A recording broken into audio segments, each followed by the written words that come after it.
താൻ അച്യുത പിഷാരടയിൽ നിന്നും ഏറ്റെടുത്തിട്ടുള്ള തന്റെ വാദരോഗം മാറുവാൻ തുഞ്ചത്ത് രാമാനുജൻ എഴുത്തച്ഛനെ പോയി കണ്ടിട്ട് അദ്ദേഹം നിർദ്ദേശിച്ചു, ഭട്ടതിരി ഗുരുവായൂരമ്പലത്തിൽ ചെന്ന് ഭജനം പാർത്ത് ഭാഗവത മൂലം ഭഗവാനെ വായിച്ച് കേൾപ്പിക്കുക.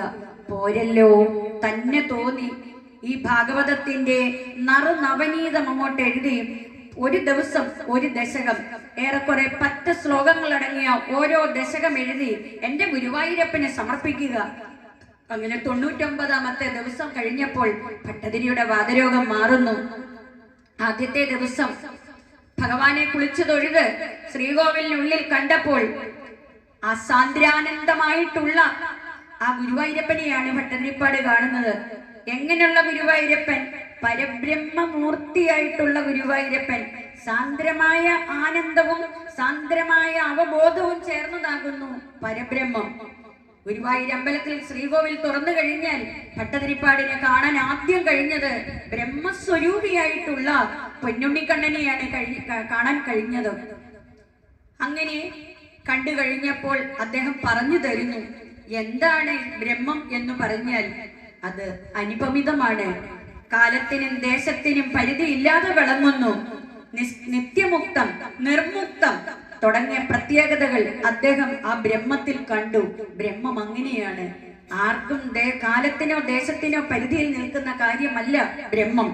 മനുഷ്യരാശിയായ മറ്റുള്ള ജീവജാലങ്ങൾക്ക് എന്തുണ്ട്?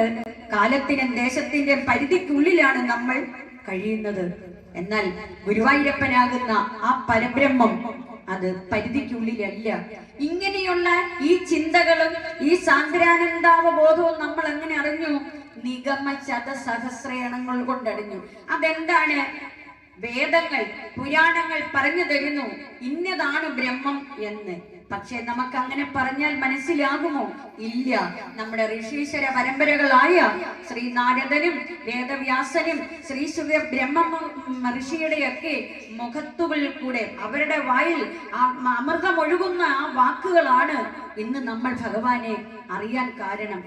വേദങ്ങൾക്കോ ഉപനിഷത്തുക്കൾക്കോ പറഞ്ഞു തീർക്കാൻ സാധിക്കുന്നതല്ല ഭഗവാന്റെ മഹത്വങ്ങൾ.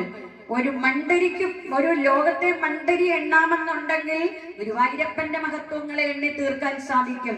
അത് ജനിച്ചിട്ടുമില്ല, ജനിക്കത്തുമില്ല. ഭഗവാന്റെ മഹത്വങ്ങളെ വർണ്ണിക്കാൻ ആരെ കൊണ്ടും സാധ്യമല്ല.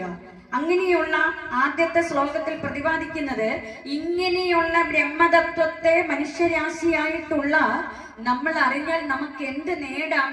ഒരു പുരുഷാർത്ഥം. എന്താണ് ഒരു പുരുഷാർത്ഥം? ധർമ്മം, അർത്ഥം, കാമം, മോക്ഷം അടങ്ങുന്നതാകുന്നു 4 പുരുഷാർത്ഥങ്ങൾ. അതിനല്ലേ ഗുരുവായൂരപ്പന്റെ ചതുർബാഹുക്കൾ? നമുക്ക് ഓരോന്നും നേടാം. ധർമ്മത്തിലൂന്നിയ അർത്ഥമുണ്ടാക്കുക. ആ അർത്ഥം ഭാര്യ, കുട്ടികൾ, പുത്രന്മാർ, ബന്ധുക്കൾ മുതലായവരായിട്ട് അത് അനുഭവിക്കുക. അങ്ങനെയുള്ള ഒരു വ്യക്തിക്ക് മാത്രമേ മോക്ഷം കിട്ടുകയുള്ളൂ.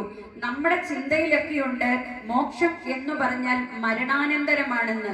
അല്ല, ആർക്കാണോ ദുഃഖ നിവൃത്തി കിട്ടുന്നത് അതാണ് മോക്ഷം. അങ്ങനെ ഗുരുവായൂരപ്പനെ പ്രാപിച്ചാൽ നമുക്ക് മോക്ഷം കിട്ടുമെന്ന് വ്യക്തമായിട്ട് ആ 1-ാം ശ്ലോകത്തിൽ പ്രതിപാദിക്കുന്നു. എന്നിട്ട് ഭട്ടതിരി അകത്ത് ശ്രീകോവിലോട്ട് നോക്കിയിട്ട് ഒരാശ്ചര്യം, എന്ത് എന്റെ ഗുരുവായൂരപ്പ, ഇത് സുഹൃതം ചെയ്ത ജനങ്ങളുടെ ഭാഗ്യമല്ലേ അങ്ങയെ കാണാനും അനുഭവിക്കാനും കഴിഞ്ഞത്? ഹന്ത ഭാഗ്യം ജനാന്യം, സുഹൃതം ചെയ്ത ജനങ്ങളുടെ പുണ്യമാകുന്നു അങ്ങ്.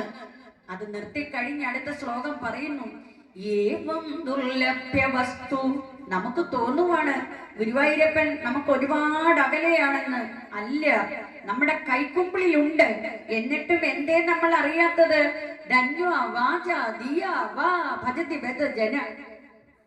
ശരീരം കൊണ്ടും വാക്കുകൊണ്ടും മനസ്സുകൊണ്ടും മറ്റുള്ള സുഖഭോഗങ്ങളെ, ലൗകിക സുഖങ്ങളെ തിരിച്ചറിയാൻ പോകുന്നത് കൊണ്ടാണ് നമുക്ക് ഭഗവാനെ അറിയാൻ സാധിക്കാത്തത്. മറ്റുള്ള സുഖങ്ങളുടെ പുറകെ പോകുന്നവർക്ക് ഭഗവാനെ അറിയാൻ കഴിയുന്നില്ല. ഭഗവാനെ അറിയാവുന്നവർക്ക് മറ്റു ഭോഗസുഖങ്ങളിൽ പോകാനും സാധിക്കുന്നില്ല. എന്തായാലും ഗുരുവായൂരപ്പ, ലോകത്തിന്റെ പീഡകൾ മാറ്റുവാൻ വേണ്ടി, വിശ്വപീഡാപഹത്യയ്ക്ക് വേണ്ടി ഞാൻ പ്രതിജ്ഞയെടുക്കുന്നു, ഞാൻ മറ്റുള്ളവരെ പോലെയല്ല. നിശേഷ ആത്മാവായിട്ടുള്ള എന്റെ ഗുരുവായൂരപ്പനെ ഞാൻ ആശ്രയിക്കുന്നു.